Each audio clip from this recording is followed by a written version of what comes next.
Hi everybody, this is Jay, for those who don't know me. For those who do, hi, how's it going? So, I'm driving home from work, and I wanted to respond to a video that I saw on YouTube a couple of weeks ago, and I actually engaged with the guy who had posted it. The guy who posted it calls himself the Dirty Christian. For those who don't know me, I love to engage with people who see the world from a different perspective than I do. Christians, people of a different political affiliation than me, you know, people from different countries. I like to see the world through the eyes of other people.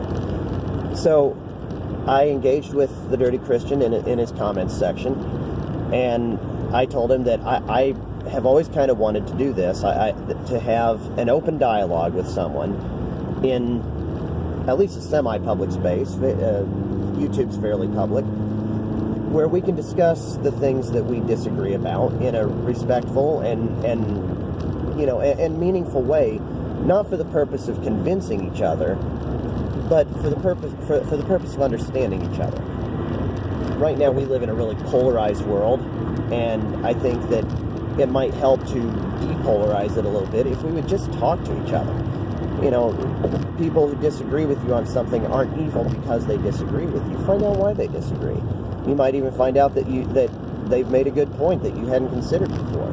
And if you're not convinced by what they say, that's okay. At least you know that they're not coming from a place of evil or you know, or just anything bad. It's just that's the way they see the world. So I asked him if he would be willing to engage in a back and forth series of videos with me. Have no idea how long it would go, but a series where he asks a question, I answer it. I ask a question, he answers it. Maybe we take some questions from the comments section.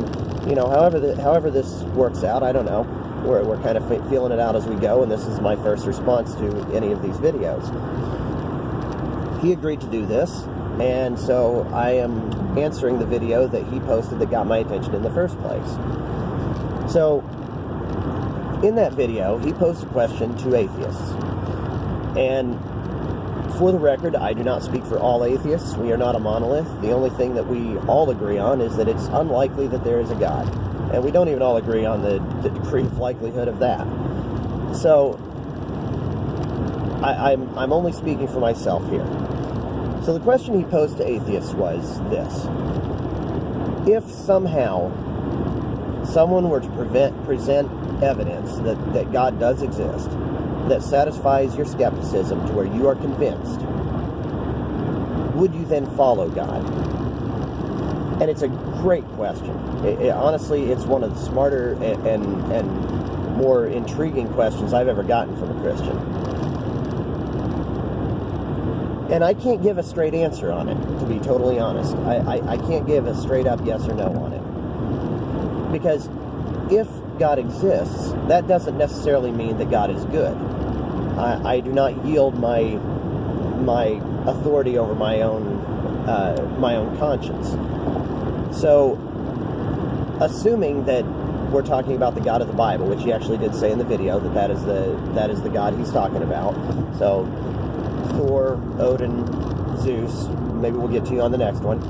But assuming we are talking, but with the God of the Bible, I would argue that there are many stories, particularly in the Old Testament, where that God is not good. In fact, I would go so far as to say he's about as close to evil as anything can be.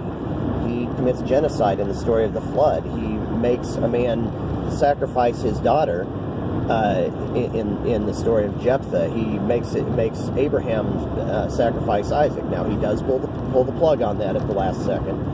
But even putting him and the child, for that matter, through the torment of knowing that this is what you're about to do, that's messing with their minds in a way that is not okay. So I would argue that God is not good, and based on that, no, I could not follow that God. On the other hand, if you move to the New Testament, particularly the Sermon on the Mount, I would argue that that's one of the greatest philosophical works that humans have ever written down. And it's good advice. The Beatitudes, for example, you know, blessed be the peacemakers, blessed be the meek, blessed be the merciful. blessed be those who hunger and thirst after righteousness.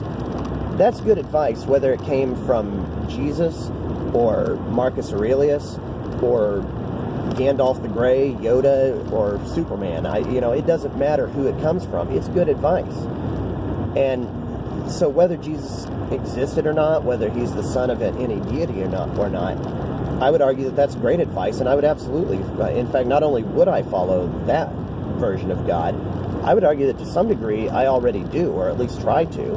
I fail on a daily basis, miserably, but I do try to follow that philosophy. And I hope that most people do. Believers or non-believers. Believers in other religions as well, for that matter. So, I realize that's not a straight-up yes or no answer.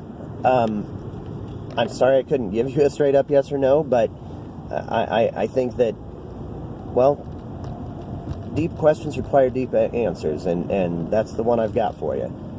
So, DC, there's your answer, and I hope this can keep things going. Anybody who sees this, please feel free to comment.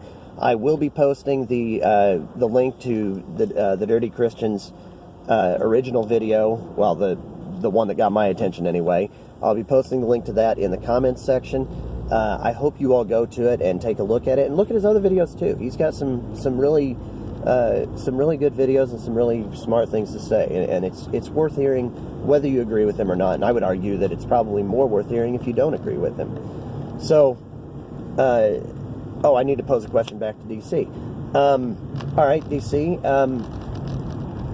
What made you believe that there is a God? What made you accept that without necessarily evidence, or was there evidence?